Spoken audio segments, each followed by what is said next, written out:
जय राधा माधव कुंज बिहारी।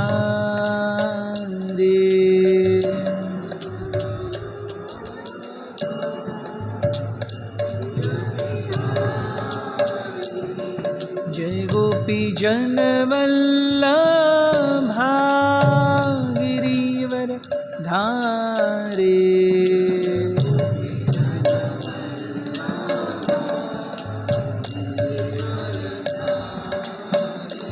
जयो यशोदानंदन व्रज जन रंजन।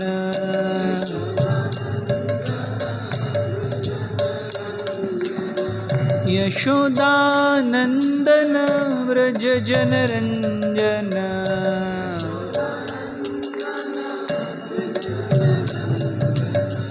यमुना तीरा वनचारे।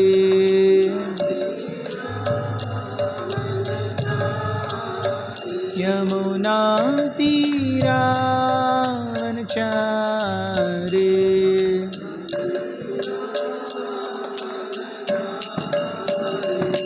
जय राधा माधव कुंज बिहारी।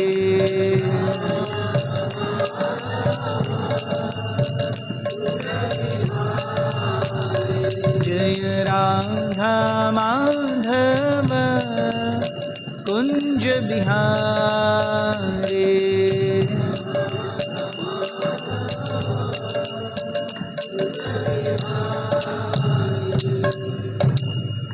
श्री हरिनाम संकीर्तन की जय। सो आज हम श्री भगवद गीता के तीसरे अध्याय पर चर्चा करेंगे। सो हम देखते हैं भगवद गीता का यह तीसरा अध्याय है और जहाँ पर भगवान ने अब तक अर्जुन को आत्मा और शरीर के बीच का भेद बताया है। अब भगवान हम देखते हैं अर्जुन कृष्ण से एक प्रश्न पूछ रहे हैं। अगर आप इसको खोलेंगे, लिंक को खोलेंगे, टेक्स्ट 1। यस। अर्जुन उवाच ज्ञायसि चेत् कर्मणस्ते मता बुद्धिर्जनार्दन तत्किं कर्मणि घोरे मानियोजयसि केशव। अर्जुन कहते हैं, हे जनार्दन, हे केशव, आप मुझे इस बहुत ही क्रूर युद्ध में क्यों संलग्न करना चाहते हैं? अगर आप समझते हैं कि बुद्धिमत्ता से कार्य करना ये कर्म करने से ज़्यादा अच्छा है, बुद्धि योग ये कर्मयोग से ज़्यादा अच्छा है, तो आप मुझसे कर्म कैसे करवा रहे? दूसरों को मारने का कर्म। युद्ध क्या होता है? किसी को मारना, ये युद्ध है ना। सो आप हमें बताते हैं कि कर्म से ज़्यादा अच्छा बुद्धि योग है और आप हमसे कर्म करवा रहे हैं। कैसे कर्म करवा रहे हैं? दूसरों को मारने का कर्म करवा रहे हैं। तो ऐसे आप हमसे क्यों करवा रहे हैं? यस। ज्ञायसि चेत कर्मण हस्ते, ऐसा किम घोरे, ऐसा घोर क्रूर कर्म हमसे आप क्यों करवा रहे हैं? टेक्स्ट 2। सो अर्जुन कहते हैं, व्यामिश्रेणेव वाक्येन बुद्धिं मोहयसीव मे तदेकं वद निश्चित्य येन श्रेयोहमाप्नुयाम्। वे कहते हैं कि आपने, हम देखते हैं भगवद गीता के दूसरे अध्याय में भगवान ने कर्मयोग और बुद्धि योग, ये दोनों योग पद्धतियों के बारे में अर्जुन को बताया। अब अर्जुन ये व्यथित हैं कि अरे कर्मयोग अच्छा है या बुद्धि योग अच्छा है? आप दोनों चीज़ें बता करके हमें क्या कर रहे हैं? हमें बिविल्डर कर रहे हैं। आप हमें संकट में डाल रहे हैं कि क्या सही है क्या गलत है। व्यामिश्रेणेव वाक्येन, व्यामिश्रेणेव वाक्य मीन्स आप एक बार ये बोलते हैं एक बार ये बोलते हैं। So you are giving us equivocal instruction. अरे आगे जा करके टी जंक्शन है, क्या करना है? लेफ्ट मुड़ना है। अच्छा लेफ्ट मुड़ना है? नहीं नहीं राइट भी मुड़ना है। अरे एक बोलो भाई, लेफ्ट मुड़ना है या राइट मुड़ना है? तो इसके ऊपर फिर भगवान कहते हैं कि अरे आपका ये समझना कि बुद्धि योग अच्छा है या कर्म योग अच्छा है, ये अच्छे की बात नहीं है। स्वभावतः व्यक्ति इन दोनों में से कोई एक योग का पालन करेगा। वो आपकी चॉइस पर नहीं है, वो आपकी घड़ंत पर है। आप क्या कर्म, आप क्या स्वभाव, किस प्रकार से आप अपने भाग्य को लेकर के आए हो, उसके अनुसार आपका ये चयन डिपेंडेंट होगा। सो भगवान कहते हैं, अगर आप देखेंगे 3.4 चौथा श्लोक, कर्मणाम अनारंभान दैष्कर्म्यम पुरुषश्नुते न च संन्यासनादेव सिद्धिम समधिगच्छति। वे कहते हैं न कर्म अन आरंभान, अरे कर्म करूंगा तो कर्म फल मिलेगा। कर्म फल या तो अच्छा होगा या बुरा होगा। अच्छा होगा तो स्वर्ग जाना पड़ेगा, बुरा होगा तो नरक जाना पड़ेगा। इससे अच्छा है कर्म ही न करो, इससे अच्छा है कर्म ही मत करो। न रहेगा बांस न बजेगी बांसुरी। और भगवान क्या कहते हैं, नहीं, न कर्मणाम अन आरंभान। सो कर्म नहीं करते इसी का मतलब है नैष्कर्म्य, ऐसा नहीं होता। सो भगवान बहुत सुंदर रूप से कर्म की परिभाषा दे रहे हैं। वे क्या कह रहे हैं, एक तो है कर्म जो हम अपने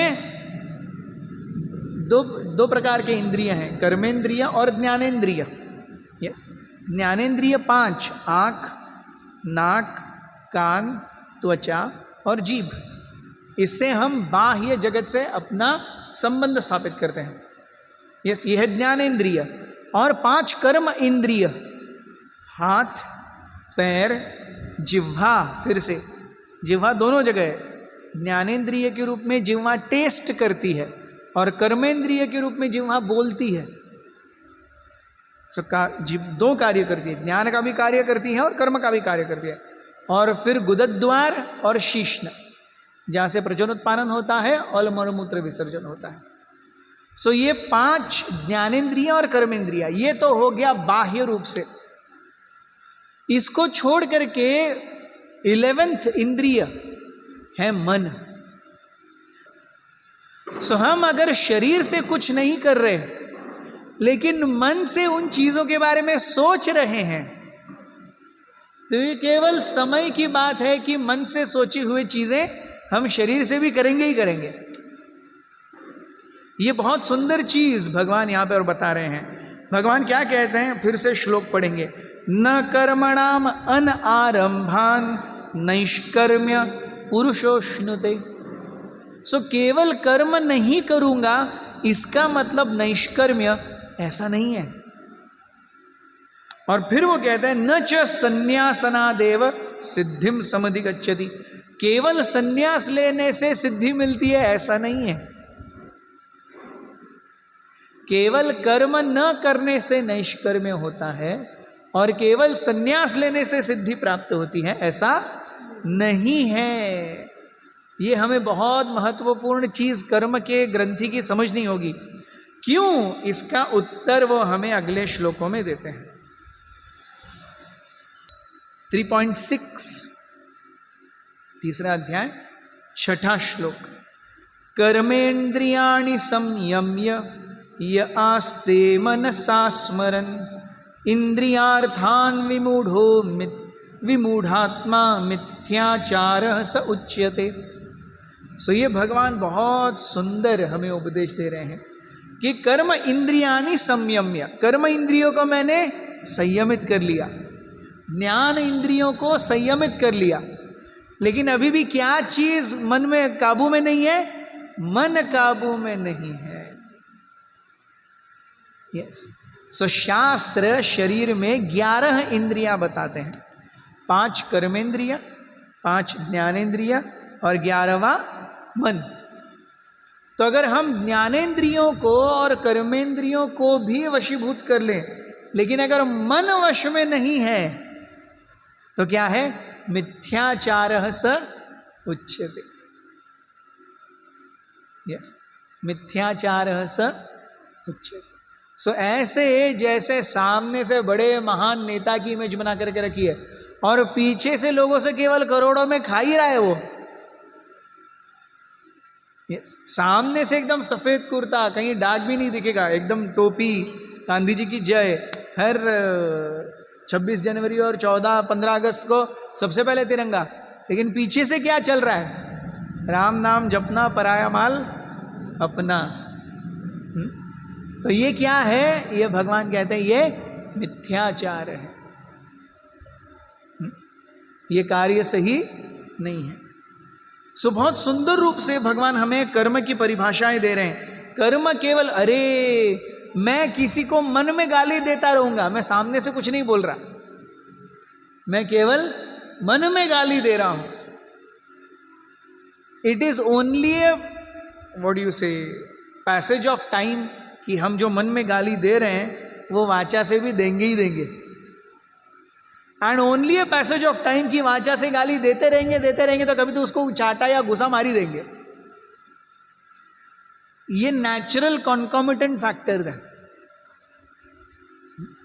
सो इसीलिए इंद्रियाणि संयम्य, संयम्य मीन्स कंट्रोल करके, यह आस्ते मनसा स्मरन, इंद्रियों को कंट्रोल करके, बाह्य इंद्रियों को कंट्रोल करके व्यक्ति मन में भोग के बारे में सोच रहा है। इंद्रियार्थान विमूढ़ात्मा, इंद्रियों के द्वारा उसे पागल बनाया जा रहा है। वो सोच रहा है मैं क्या हूं, मैं बहुत बड़ा सेल्फ कंट्रोल्ड पर्सन। अरे नहीं, इंद्रियों के कंट्रोल से बहुत ज्यादा हैवी है मन का कंट्रोल। इंद्रियों का कंट्रोल हो जाता है, कोई बहुत बड़ी बात नहीं है, मन का कंट्रोल नहीं होता है जी।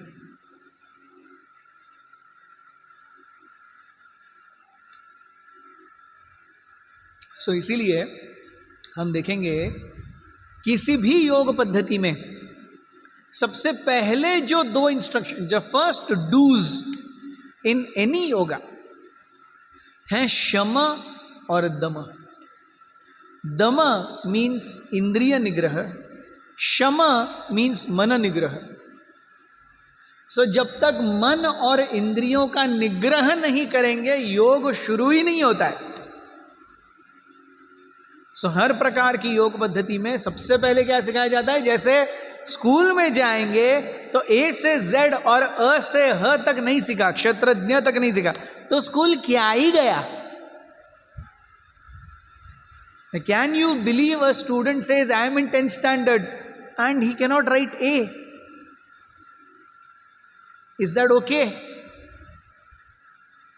सो ऐसे शम और दम नहीं किया और अपने आप को वो समझ रहा है अरे बहुत महान भक्त है,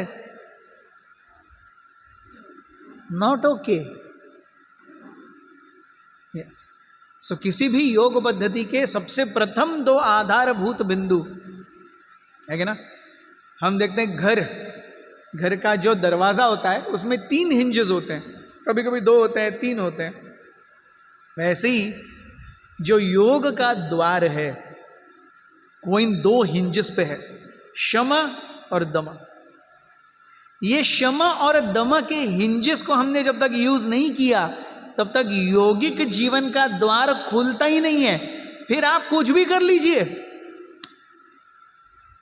यस। इसलिए श्रील प्रभुपाद जी ने अगर केवल हरे कृष्ण महामंत्र ही रखना था तो 4 नियमों का बंधन क्यों देना था? What was the need? Yes. प्रभु जी 4 नियम पालन बहुत मुश्किल है, मैं 16 की जगह 20 माला कर सकता हूं, 4 नियम मत बोलो। अरे नहीं, आप 16 ही करो लेकिन 4 नियम चाहिए ही चाहिए। 4 नियम हमें भगवत धाम नहीं लेके जाएंगे, हमें हरे कृष्ण महामंत्र भगवत धाम लेके जाएगा। 4 नियम हमें भगवत धाम नहीं लेके जाएंगे। लेकिन 4 नियम पालन नहीं करेंगे तो सत्व गुण में नहीं आएंगे। और सत्व गुण क्या है? यह आध्यात्मिक या भक्तिमय जीवन का लॉन्च पैड है। यस। आध्यात्मिक या भक्तिमय जीवन का सत्व गुण क्या है? Launch pad. So launch pad पे या फिर रनवे पे प्लेन भागा ही नहीं, क्या उड़ेगा? क्रैश हो जाएगा। So we see people come to Krishna consciousness and people after some time leave Krishna consciousness. लोग आते हैं, थोड़ी देर प्रैक्टिस करते हैं, फिर चले जाते हैं, नहीं कंटिन्यू कर पाते। क्यों? क्योंकि वो या तो जपा अच्छे से नहीं कर पाते, अगर जपा कर रहे हैं तो नियमों का पालन अच्छे से नहीं कर पाते। तो इसीलिए अपने आप को एलिवेट करने के लिए सत्व मिलता ही नहीं है। तो जब मन सत्व पे आएगा तब मंत्र बहुत अच्छे से असर करेगा। अगर मन सत्व पे नहीं आएगा तो मंत्र बहुत अच्छे से असर नहीं करेगा। पहली बार जो व्यक्ति फर्स्ट पफ ऑफ सिगरेट, वो खांसेगा ही खांसेगा, इम्पॉसिबल कि वो नहीं करे। वो बाद में चाहिए तो चेन स्मोकर बनेगा, लेकिन पहली बार खांसेगा ही खांसेगा। Yes, so similarly we must endeavour for following 4 regulative principles. ये 4 जो नियम है यहां पर हम देखते हैं भगवान बहुत सुंदर रूप से बताते हैं। यस, कि कर्मेंद्रियाणि संयम्य यास्ते मनसा स्मरन् इंद्रियार्थान विमूढ़ात्मा। सो अगर हम नियमों का पालन करने का प्रयास नहीं कर रहे हैं, हमारी इंद्रियां हमें क्या बना रही हैं?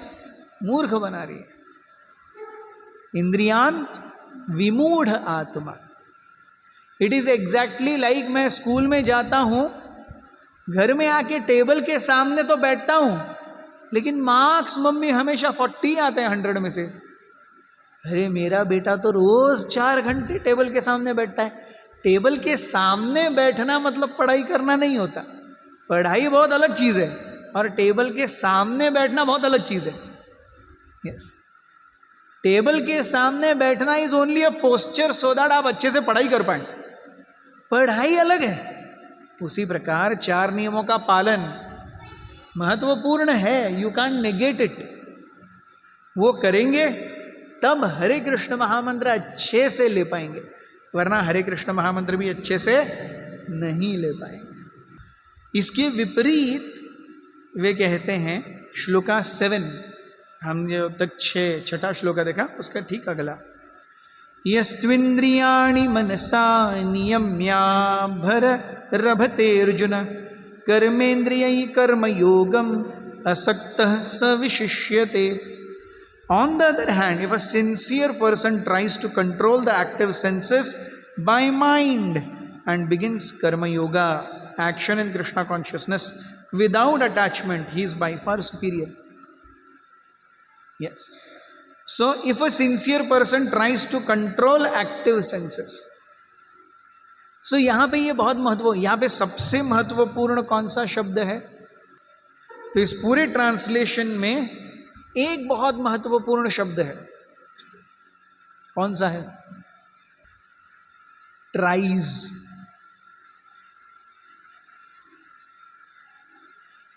On the other hand if a sincere person tries to, try मतलब कंट्रोल नहीं, tries to control, will not succeed. लेकिन क्या मेहनत कर रहे हैं? यस, भगवान ये देखते हैं कि पढ़ाई किया कि नहीं। भगवान ये नहीं देखते अरे एग्जाम में मार्क्स कितना आया, भगवान देखते हैं पढ़ाई कितना किया। दुनिया नहीं देखती पढ़ाई कितना किया, दुनिया देखती है मार्क्स। वो चीटिंग करके भी लाओ, मार्क्स आ गए ना बस खत्म काम। भगवान देखते हैं मार्क्स कितने आए पता नहीं, पढ़ाई मेहनत किया क्या, पढ़ाई किया क्या। श्रील रामानुजाचार्य श्री वैष्णव संप्रदाय के बहुत महान आचार्य, वो एक बार रंगनाथ स्वामी के सामने प्रार्थना कर रहे थे। उनके सामने उनका एक शिष्य आया और उस शिष्य ने उनसे पूछा कि गुरुदेव, अगर कोई भक्त अपने पूरे जीवन भर भगवान की सेवा स्तुति करने का प्रयास करता है, लेकिन किसी तरीके से वो अपने जीवन के अंतिम समय में भगवान को भूल जाता है, नहीं याद कर पाता, तो क्या होगा? सो रामानुजाचार्य भी सोचने लगते हैं, हाँ very logical question, very legitimate. पूरी जिंदगी भर कुछ करने का प्रयास किया, मृत्यु के समय नहीं याद आई भगवान की, क्या करेगा? दूसरे दिन जा करके रामानुजाचार्य ने भगवान से पूछा, रामानुजाचार्य भगवान से बात किया करते थे, उन्होंने पूछा कि अरे अगर कोई भक्त भगवान की याद नहीं कर पाएगा एंड में तो उसका क्या होगा। तो रंगनाथ जी की आंखों में आंसू आ गए और रंगनाथ जी कहने लगे, अगर कोई भक्त जीवन भर सिंसियर रहा है, मुझे संतुष्ट करने का प्रयास किया है, अगर वो मुझे अपने जीवन के अंत में याद नहीं कर पाता तो मैं स्वयं उसकी चेतना में जाऊंगा और मेरी याद दिलाऊंगा। If one is very sincere but not able to remember, I will induce myself in that devotee's consciousness. So इसीलिए हमारे लिए सबसे महत्वपूर्ण क्या है? Tries to, हमें क्या करना है? अच्छे से सेवा करने का प्रयास करना है, बस। अच्छे से सेवा वो भगवान की कृपा के साथ आएगी। अरे ये कौन है हमारे रूप?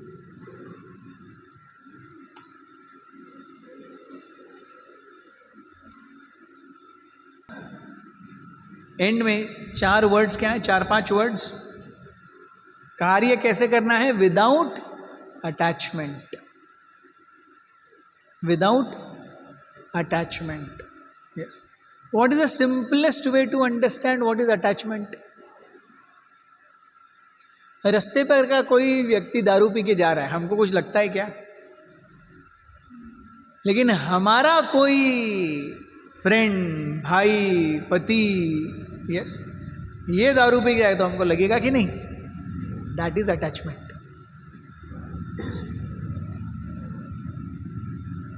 दैट इज, मैं ये नहीं कहता कि वो बुरी है या नहीं बुरी, अच्छी है या बुरी है, वो अलग बात है, बट द फैक्ट इज मैं उस व्यक्ति को अपना मानता हूं या मानती हूं। क्यों?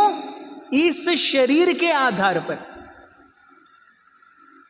पूरी भगवत गीता अर्जुन को यही समझाने का प्रयास किया गया। अर्जुन बोलते हैं, अरे ये भीष्म है, ये द्रोण है, एक मेरे दादाजी हैं, एक मेरे गुरु हैं, मैं उनको कैसे मारूंगा? कृष्ण कहते हैं, अरे ऐसा नहीं है, दादाजी हैं, गुरु हैं, लेकिन अभी तो अधर्म के साथ खड़े हैं, आपको उनके साथ युद्ध करना ही होगा। अर्जुन कहते हैं, अरे ये मेरे चाचा के बेटे हैं, इनको मार करके मैं अगर हस्तिनापुर का सिंहासन लूंगा भी, क्या फायदा है इस रक्त रंजित सिंहासन का? सबको मार करके खुद सिंहासन पर बैठो।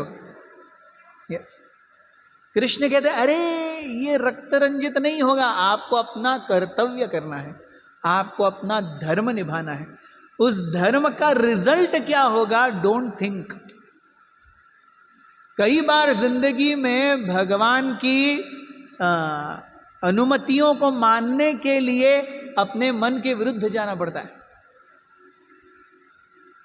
जैसे हम देखते हैं महाभारत के युद्ध में भगवान ने भीम को बोला, अरे घटोत्कच को बुलाओ, कर्ण के पास शक्ति अस्त्र है, और अगर शक्ति अस्त्र कल सुबह तक कर्ण के पास रह गया तो वो अर्जुन को मारेगा और अर्जुन मर जाएगा।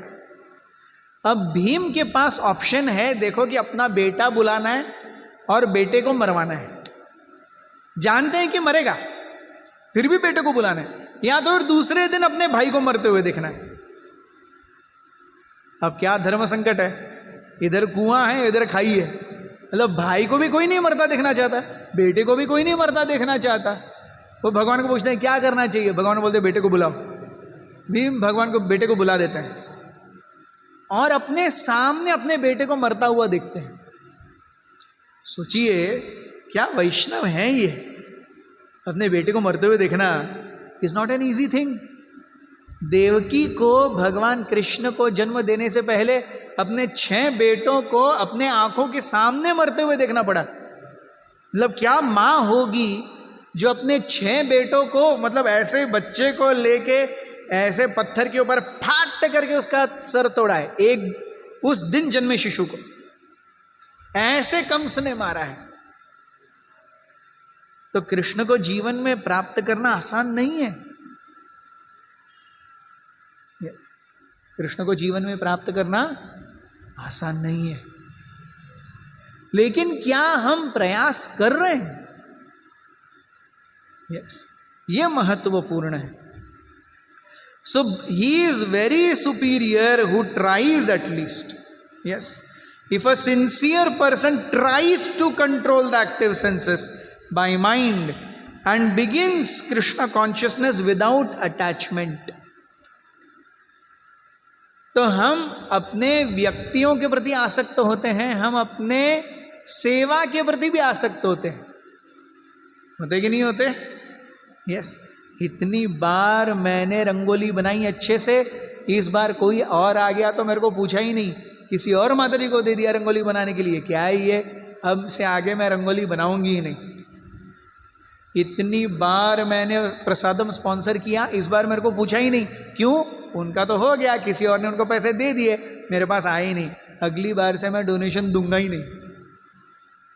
सो even in our own devotional service we are attached to our services. We are attached to our services. ये भी नहीं होना चाहिए, ये भी नहीं होना चाहिए। कभी झाड़ू मारने का सेवा मिला, ठीक है झाड़ू मार लेंगे। कभी सत्संग प्रवचन देने का सेवा मिला, प्रवचन मार बना लेंगे। यस। कभी गेस्ट्स को वेलकम करने का सेवा मिला, गेस्ट को वेलकम कर देंगे। यस। एक प्रवचन करता अगर सबके सामने बैठ करके इस चेतना से प्रवचन दे रहा है, अरे मैं इतना अच्छा प्रवचन दूंगा, इतना अच्छा प्रवचन दूंगा कि सब लोग आकर के बोलने चाहिए, प्रभु जी क्या आज आपने कथा की। उसके लिए मैं 2 दिन से नोट्स बना रहा हूं, एकदम ऐसा नोट्स, ऐसा स्टोरीज, ऐसा प्रेजेंटेशन, वाह वाह वाह। वो क्यों? ताकि लोग मेरी वाहवाही करें। इससे तो अच्छा एक भक्त वो है जो दूसरे भक्त आए इसलिए टॉयलेट और बाथरूम साफ कर रहा है, कि अरे लोग आएंगे, भक्त आएंगे, उनको साफ टॉयलेट बाथरूम मिले। वो टॉयलेट साफ करने वाला भक्त भगवान को बहुत ज्यादा प्रिय है उस व्यक्ति से जो भाषण दे रहा है, प्रवचन दे रहा है। लेकिन प्रवचन देते देते क्या सोच रहा है, अरे ऐसा प्रवचन दूंगा सबने आके बोलना ही चाहिए, क्या भाषण दिया। So Krishna does not see externals, Krishna sees internals. Krishna हमारे अंदर बैठे हैं। यस। हमने कितना अच्छा तिलक लगाया, हमने कितना हर जगह पे कितना बड़ा बड़ा तिलक है, मेरी कितनी मोटी माला है, ये भगवान नहीं देखते। भगवान का जजमेंट का शीट अलग ही है। वो हमारे जजमेंट शीट से एकदम, जजमेंट शीट होता है ना, टिक टिक टिक, वोकेबलरी टिक, नॉलेज टिक, मैनर्स टिक, अटेंडेंस टिक, सब असाइनमेंट्स टिक। यस। कोऑपरेटिव स्पिरिट टिक, इनोवेशन टिक, सब टिक टिक टिक। हाँ यस। सो हम अपनी चीजों को अपने हिसाब से एनालाइज करते हैं। भगवान का एनालिसिस बहुत अलग है, बहुत अलग है।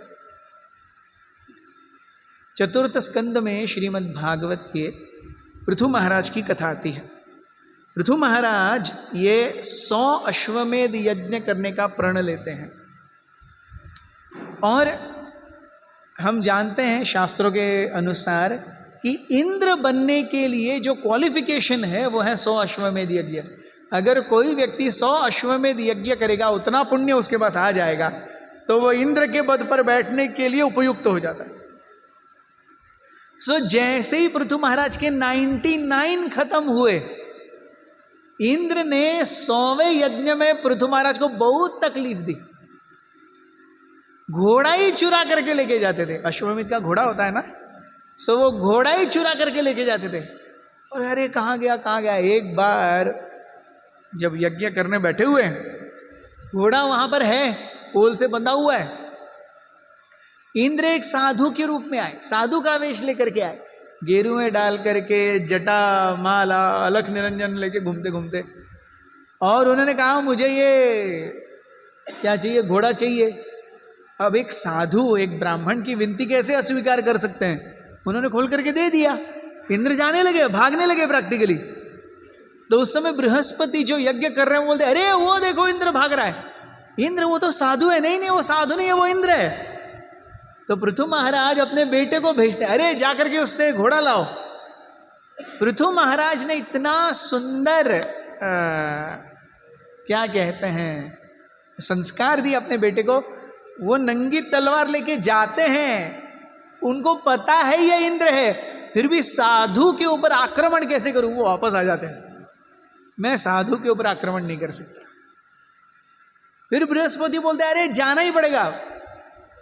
पृथु महाराज को बहुत गुस्सा आता है, बोलते मैं ही जाता हूं। बृहस्पति बोलते नहीं नहीं नहीं, आप यज्ञ के यजमान हैं। यजमान अगर स्टूल या पाट कहते हैं ना हम, आसन छोड़ करके उठ जाए तो वो यज्ञ खत्म माना जाता है, आपको उठना ही नहीं है। तो जाओ और बांध करके लेके आओ इंद्र को। तो इंद्र ने जब ये सुना, इंद्र ने अपना वो पूरा साधु का वेश छोड़ दिया, अपना नॉर्मल वेश पकड़ा और घोड़े को लेके भाग रहे। पृथु महाराज के बेटे ने जा करके उनको बंदी बना के लाया और पृथु महाराज इंद्र को सजा देने ही वाले हैं, ब्रह्मा जी आते हैं और ब्रह्मा जी बोलते हैं अरे पृथु इंद्र को मत मारो। इंद्र ये तो पूरे व्यवस्थापन का राजा है, ब्रह्मांड के व्यवस्थापन के राजा हैं। राजा ही नहीं होंगे तो व्यवस्थापन कैसे चलेगा? कृपया मत मारो उसे, छोड़ दो, वो नादान है। अब हम अगर पृथु महाराज की जगह होते तो हम बोल सकते थे ना, काहे का नादान है?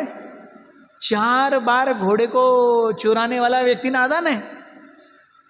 अपना स्वयं का वेश छोड़ करके साधु के वेश में घूमने वाला व्यक्ति नादान है? ये नादान है? पृथु महाराज कहते हैं ठीक है, आपने बोला इसे छोड़ दो, छोड़ देता हूं। ब्रह्मा जी कहते छोड़ो ही मत, माफ कर दो। मतलब छोड़ना तो एक बात है, माफ करना ये तो भाई, इससे तो अच्छा जहर पीना होता है। कई बार लोगों को माफ करने से अच्छा है जहर पी लो। माफी मिलती ही नहीं है हृदय से, हृदय से वो चीजें जाती ही नहीं है। It is better to die than to forgive someone, ऐसा हो जाता है। पृथु महाराज इंद्र को क्षमा कर देते हैं, आलिंगन करते हैं और हृदय से, सेल्फी खिंचवाने के लिए नहीं, हृदय से क्षमा करते हैं। और जैसे ही क्षमा करते हैं वहां भगवान विष्णु आते हैं। भगवान विष्णु आते हैं और पता है भगवान विष्णु क्या कहते हैं? वे कहते हैं कि मैं आपके 99 यज्ञ संपन्न किए इसलिए नहीं आया हूं। आपने जैसे इंद्र को क्षमा किया ना, उससे मैं आपके प्रति बहुत ज्यादा प्रभावित हुआ। अब सोचिए 99 यज्ञ करने के लिए कितनी मेहनत लगी होगी पृथु महाराज को, कितना पैसा गया होगा, कितना व्यवस्थापन होगा, मैनेजमेंट होगा, लोगों का रहना सहना, वो सब 99 बार हो गया। 100वें टाइम में प्रॉब्लम आया है, लेकिन भगवान विष्णु आकर के कहते हैं कि अरे I am not here because of the horse sacrifices, I am here seeing your quality of forgiveness. So वैष्णव का अर्थ है वैष्णव क्वालिटीज।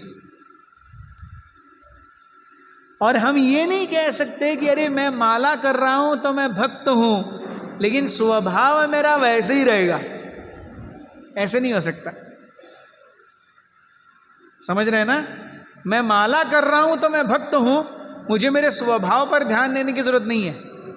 नहीं, सो हमारा माला करना ये हमारे 99 अश्वमेध यज्ञ करने के जैसा है। वो पृथु महाराज के लिए वो भक्तिमय था, लेकिन वो फॉर्मेलिटी थी, वो करना ही था।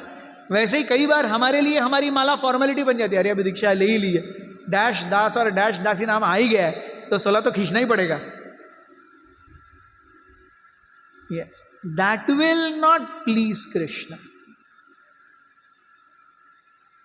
यस, सो भगवान का जो कहते हैं, क्या कहते हैं, भगवान की जो भावनाओं की असेसमेंट है ना, वो बहुत यूनिक है। भगवान हमारी भावनाओं को कैसे असेस करते हैं, कैसे हमारे क्वेश्चन पेपर को मार्क्स देते हैं, ये भगवान ही जानते हैं, ये हम कभी नहीं जान सकते। लेकिन इतना तो पक्का पता होना चाहिए कि प्रिंसिपल्स जो हैं, जो मूलभूत तत्व हैं, वो वैसे ही हैं, वो वहाँ से हिलते नहीं हैं। और तत्वों के आधार पर हम जब चलेंगे, डिटेल्स को ठीक है नज़रअंदाज करना होगा, कई बार डिटेल्स को नज़रअंदाज करना पड़ता है। जैसे आज क्या है, आज जन्माष्टमी है, तो हम जन्माष्टमी पे ऑल्टर डेकोरेशन करेंगे। ऑल्टर डेकोरेशन में मुख्य रंग कौन सा रहेगा? एक व्यक्ति बोल रहा है येलो रहेगा क्योंकि पीतांबर येलो है, एक बोलता है नहीं नहीं नहीं नहीं ग्रीन रहेगा क्योंकि मोरपंख ग्रीन है, एक बोलता है नहीं नहीं नहीं व्हाइट रहेगा क्योंकि भगवान का शंख व्हाइट है। आइए तीनों झगड़ रहे हैं, अब तीनों वैलिड है। भगवान की पीतांबर येलो है, भगवान का मोर पंख ग्रीन है, भगवान का शंख व्हाइट है। Technically you are not wrong, लेकिन एंड क्या? तीनों एक दूसरे के साथ झगड़ते रहेंगे, क्या होगा? कयामत से कयामत तक झगड़ते ही रहेंगे। एंड रिजल्ट क्या होगा उसका?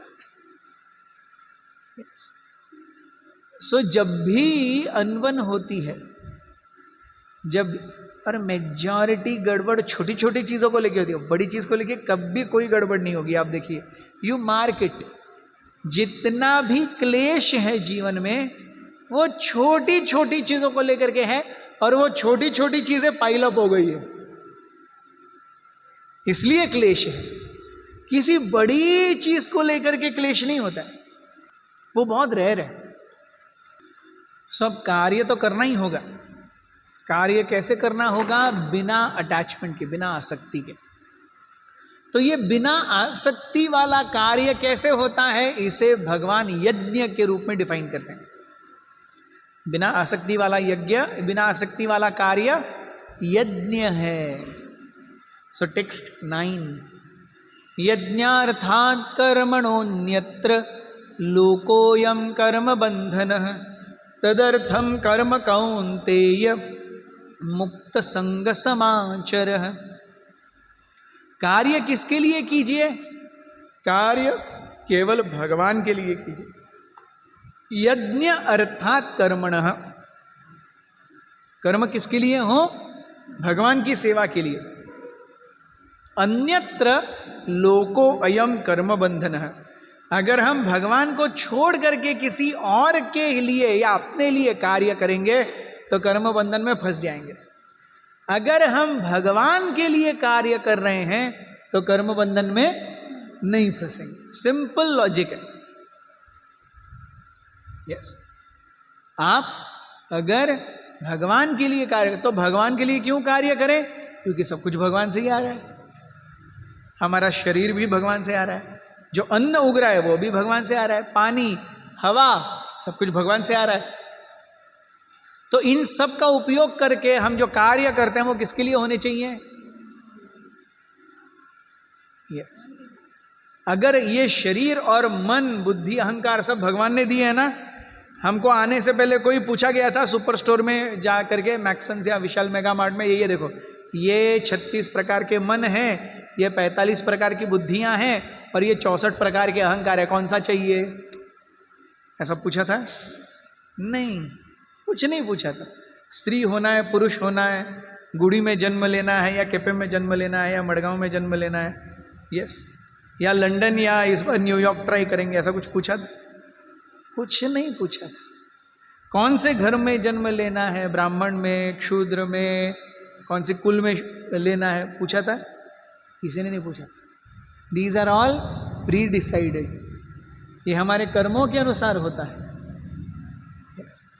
और ये कर्मों का नियम और ये सब किसने बनाया? भगवान ने।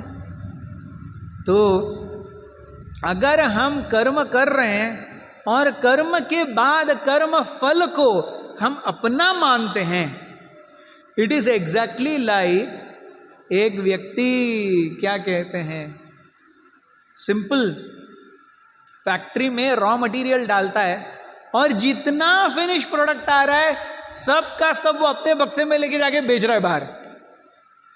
ये चलेगा क्या? रॉ मटेरियल खरीदी किसने किया? फैक्ट्री के मालिक ने। मशीनरी किसने लगवाई? भगवान के फैक्ट्री के मालिक ने। ये क्या कर रहा है? केवल मशीन ऑपरेट कर रहा है। रुको, देखो, बैच देखो, गड़बड़ी देखो, सर्विस कब है, कौन सा पार्ट रिपेयर करना, यही देख रहा है वो। और वो सोचता है अल्टीमेटली मशीन को मैं चला रहा हूं ना, तो मैं ही I am the boss, yes I am the boss, तो क्या वो कंपनी का मालिक सहन करेगा? सो भगवान भगवत गीता में कहते हैं आई एम द बॉस, मत्तः परतरम न अन्य किंचित अस्ति धनंजय, मयि सर्वमिदं प्रोतम सूत्रे मणिगणैव, आई एम द बॉस। और हम भगवान को जाकर बोलते तू क्या बॉस, मैं भी बॉस, तो भगवान सहन करेंगे? नहीं करेंगे। तो इसका सिंपल सॉल्यूशन क्या है? यज्ञ अर्थात कर्मणः, कर्म वो कीजिए जो भगवान की सेवा के लिए हो। अन्यत्र लोको अयम कर्म बंधन, कोई दूसरे प्रकार के कर्म करेंगे तो क्या होगा? क्या होगा? कर्म बंधन में फंस जाएगी। तो अगर हम भगवान के लिए कार्य कर रहे हैं तो चाहे जितना कार्य कीजिए, बिंदास कार्य कीजिए,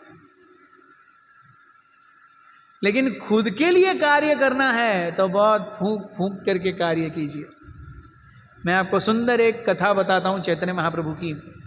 चैतन्य महाप्रभु के एक पर्सनल असिस्टेंट थे जिनका नाम था गोविंद। सो चैतन्य महाप्रभु का दोपहर का प्रसाद होने के बाद गोविंद आधा घंटा तक उनके रोज पैरों की मालिश करते थे। एक बार चैतन्य महाप्रभु दोपहर तक अच्छे से नृत्य करके दोपहर को एक भक्त के यहाँ प्रसाद लेने गए। उन्हें भूख भी बहुत लगी थी। चैतन्य महाप्रभु ने अच्छा प्रसाद खाया और आ करके जिस घर में, जिस रूम में वो रहते थे, उसकी चौखट पर लेट गए। तो गोविंद आए, कहने लगे अरे महाप्रभु आप थोड़ा अंदर हो जाइए ताकि मैं आपकी अच्छे से मालिश कर सकूं। तो महाप्रभु कहते नहीं नहीं नहीं, मैं खुद से कुछ नहीं होया जा रहा, मैं हिल ही नहीं सकता। तो लेकिन फिर मैं आपका मसाज कैसे करूंगा? वो तुम देख लो, तुमको जो करना है कर लो, मैं यहां से हिल ही नहीं सकता। चैतन्य महाप्रभु ऐसे सो गए। गोविंद ने चैतन्य महाप्रभु की जो बाहर की साइड थी, वो पैर, वो हाथ, शोल्डर सब मसाज किया। फिर गोविंद जो है चैतन्य महाप्रभु के शरीर को लांघ करके उस साइड गए। हम तो किसी कुत्ते बिल्ली के शरीर को भी नहीं लांघते, शरीर के अंदर परमात्मा होते हैं। सो शरीर को कभी क्रॉस नहीं करना चाहिए, किसी के शरीर को क्रॉस नहीं करना चाहिए क्योंकि उसके अंदर परमात्मा है। तो ये जानते हुए फिर वो क्रॉस नहीं कर रहे गोविंद ने जानते हुए क्रॉस किया और इस और का अच्छे से मसाज किया। पूरा मसाज हो गया, चैतन्य महाप्रभु सो गए। और गोविंद का नित्य क्रम क्या था? वो चैतन्य महाप्रभु को सर्व करते प्रसादम, उसके बाद चैतन्य महाप्रभु का मसाज करते, चैतन्य महाप्रभु सो जाते, गोविंद प्रसाद लेने के लिए आते। तो चैतन्य महाप्रभु लगभग पौना घंटा दोपहर में रोज रेस्ट किया करते थे। तो चैतन्य महाप्रभु ने उठ करके देखा, अरे गोविंद आप इधर ही हो, आप गए नहीं प्रसाद लेने। तो गोविंद कहते हैं कि आप लेटे हुए मैं कैसे जा सकता हूं? तो चैतन्य महाप्रभु कहते हैं अरे तुम बाहर थे, तुम मसाज करने के लिए क्रॉस करके ही अंदर गए ना, तो क्रॉस करके बाहर आओ ना। अंदर क्रॉस करके जा सकते हो तो बाहर क्यों नहीं आ सकते? तो गोविंद का आंसर बहुत सुंदर था, बहुत गौर से सुनिए। गोविंद कहते हैं कि महाप्रभु मैं आपके शरीर को लांघ करके अंदर आया क्योंकि उस समय मेरी सेवा थी, वो मेरा आपके प्रति वो कर्तव्य था और आपकी सेवा और अपना कर्तव्य, उसके लिए चाहे जितने पाप लगे मैं लेने के लिए तैयार हूं। लेकिन जब मैं इसको छोड़ करके बाहर जाऊंगा तो मैं खुद के भोजन के लिए जाऊंगा, वहां आपकी सेवा नहीं है, तो मैं बिल्कुल भी आपको लांग करके नहीं जा सकता। तो what fine thinking, what fine thinking. आप सोचिए, गोविंद अंदर जाते हैं सेवा के लिए, बाहर नहीं आते, और गोविंद ऐसे ही भूखे रहते हैं पौना घंटा जब तक चैतन्य महाप्रभु सो रहे, फिर वो प्रसाद के लिए जाते हैं। व्हाट दिस इज कॉन्शियसनेस, ये थिंकिंग। हम देखते हैं रामायण में भी ऐसा एक बहुत सुंदर, एक 2-3 प्रसंग हैं रामायण में। जब राम, सीता और लक्ष्मण ये वनवास के लिए निकले, लक्ष्मण ने रात्रि हो गई। पहली रात्रि को तो राम लक्ष्मण सीता उनके साथ में सुमंत्र भी थे, और सुमंत्र और ये सभी ये अयोध्या के किनारे तमसा नदी पर वो सो गए थे। दूसरी रात को राम लक्ष्मण और सीता सभी श्रृंगवेरपुर पहुंचे, गुह के पास। गुह के पास लक्ष्मण ने हर जगह पर अच्छे से घास फूस का, पत्तों का बेड बनाया, made it as comfortable as possible. तो उस समय रात बहुत हो गई थी, राम और सीता अंदर जाकर के कुटिया में सो गए। तो निद्रा देवी आई, और निद्रा देवी लक्ष्मण के सामने हाथ जोड़ करके कहती है, मैं निद्रा देवी हूं, कृपया आप मेरा वरण कीजिए, आप थक गए। तो लक्ष्मण कहते हैं, देखो मैं तो यहां हूं, लेकिन मैं तो अभी प्रण लेने वाला हूं कि 14 साल तक मैं न खाऊंगा, न पीऊंगा, न सोऊंगा। 14 साल वनवास के राम ने खाने का, अन्न का एक दाना नहीं लिया, पानी की एक बूंद नहीं ली, और नींद के लिए एक झपकी भी नहीं ली 14 साल।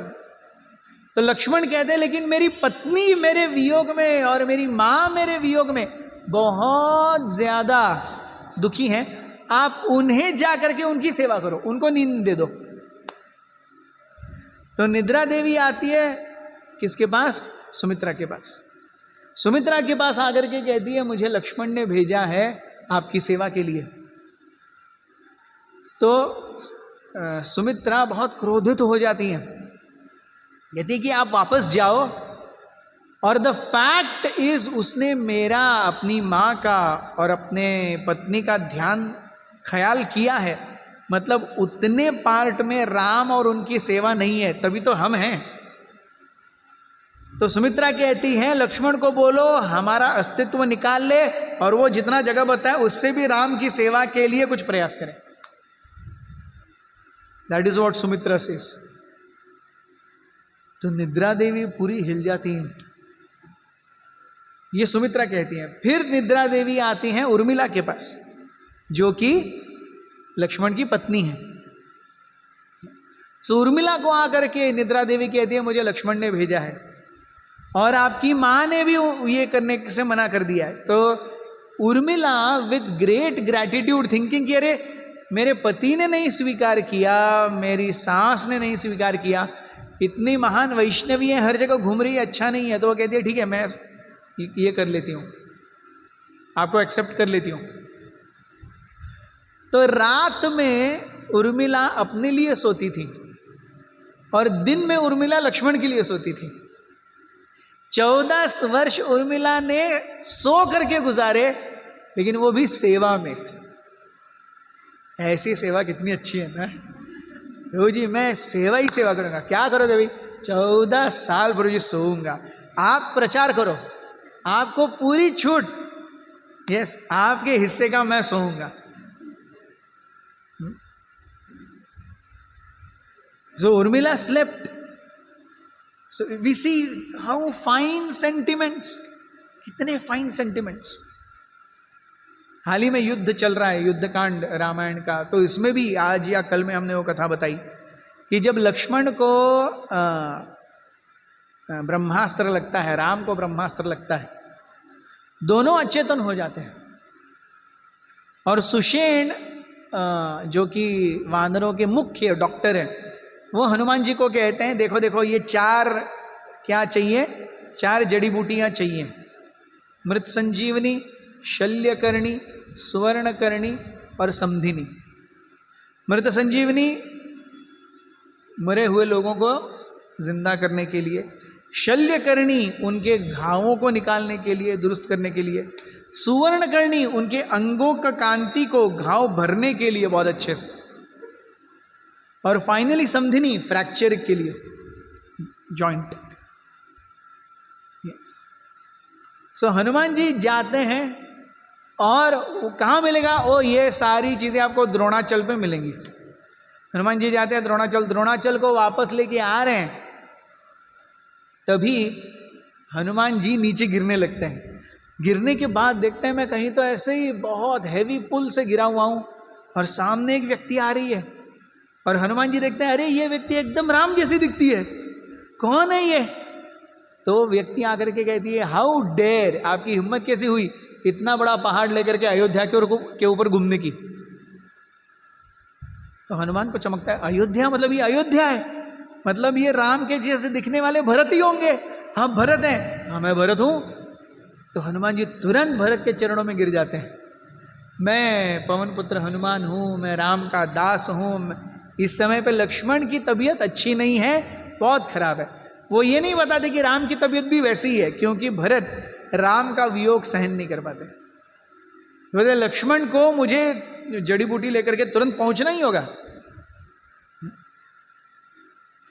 तो उस समय वो कहते हैं कि अरे लक्ष्मण, और एक्चुअली उस समय हनुमान जी ने कहा था कि लक्ष्मण का बचने का बहुत कम चांस है, बहुत कम चांस है। सोचिए कौन है लक्ष्मण? अनंत शेष, जिनके एक एक हुड क्या कहते हैं फण के ऊपर एक एक ब्रह्मांड है। अपने एक फण के ऊपर अनंत शेष एक ब्रह्मांड को लेते हैं, ऐसे अनंत मुख हैं, अनंत ब्रह्मांड हैं। और ये जो अनंत शेष लक्ष्मण के रूप में आए हैं वो क्या कर रहे हैं? अचेतन पड़े हुए हैं। इसको हम कैसे समझ सकते हैं? ये लीला है। यस, भक्तों का अपने प्रति प्रेम और आदान प्रदान बढ़ाने के लिए। तो जब ऐसा सुनते हैं भरत महाराज को लगता है बाप रे, क्या ये समाचार मुझे देना पड़ेगा सबको? मतलब मेरी वजह से राम का निष्कासन हुआ, ओके, मेरी वजह से क्योंकि निष्कासन हुआ इसीलिए अब लक्ष्मण मर गए, this will be too much. Lakshman बोलते हैं आप जाइए थोड़ा सुमित्रा को बताइए ऐसा ऐसा है। तो सुमित्रा को बताते हैं जब हनुमान के ऐसा ऐसा हो गया है। सुमित्रा कहती है तो क्या प्रॉब्लम है, सेवक ही तो था, सेवक कभी रहेगा, उसका टाइम हो गया वो चला जाएगा। अगर वो जिंदा नहीं बचता है तो मैं शत्रुघ्न की मां के रूप में उसे आज्ञा देती हूं, उसे भी राम की सेवा में जाना चाहिए। एंड हनुमान जी ज़ैप्ट, मतलब एक बच्चा उसको छोड़ करके किसी तरीके से इन्वॉल्वमेंट भी नहीं है, खुद ही 14 साल के वनवास के लिए गया है। वनवास के लिए नहीं गया, खा पी और सो भी नहीं रहा है, और ऐसे बच्चे की मृत्यु हो रही, ठीक है, तो क्या राम की सेवा रुकनी नहीं चाहिए? क्या चेतना है। तब हनुमान जी कौशल्या के पास आते हैं, कौशल्या को बताते हैं कि राम और लक्ष्मण दोनों की जिंदगी खतरे में है। कौशल्या कहती है राम से जाकर के बोलो कि अगर लक्ष्मण जिंदा रहा तो ही अयोध्या वापस आओ, उसे लेकर के ही आओ, अगर वो नहीं आ रहा है तुम्हें भी अयोध्या आने की जरूरत नहीं है। These are Kaushalya's words. Lakshman को लेके गए हो, लेके आना तुम्हारी जिम्मेदारी है, नहीं लेके आ रहे हो मत आओ अयोध्या। मतलब see what consciousness they operate at, क्या चेतना में वो कार्य कर रहे हैं। Yes, so this is what is called work without attachment.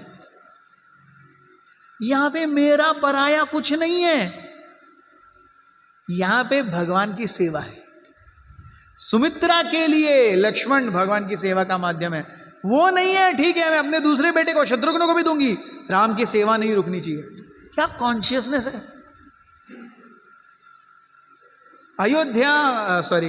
Kaushalya Hanuman ji को बताती है लक्ष्मण नहीं आए मुझे नहीं पता, he should not come back if Lakshman is not there, both have gone, if both are coming they should come. एक ही आ रहा है नहीं। This is work without attachment. अरे नहीं मेरा बेटा पहले से ही 14 साल घास फूस में खाया पिया, कैसे होगा, अब भी तो राज्य मिल रहा है, लक्ष्मण नहीं हुआ तो क्या हो गया, ठीक है कोई तो मरता ही रहता है और किसी की भगवान की इच्छा है, ऐसा भी तो बोल सकती थी कौशल्या। और ये परफेक्ट फिलॉसफी है, किसी के भी मरने पर हम यही बोलते हैं। बट शी डज नॉट से this, that is her greatness. वो ये नहीं कहती है, ये उनकी महानता है, ये उनकी चेतना है, ये है वर्क विदाउट अटैचमेंट। कि द सेवा मैटर्स एंड जो उसमें से मुझे मेवा मिलेगा वो डजंट मैटर।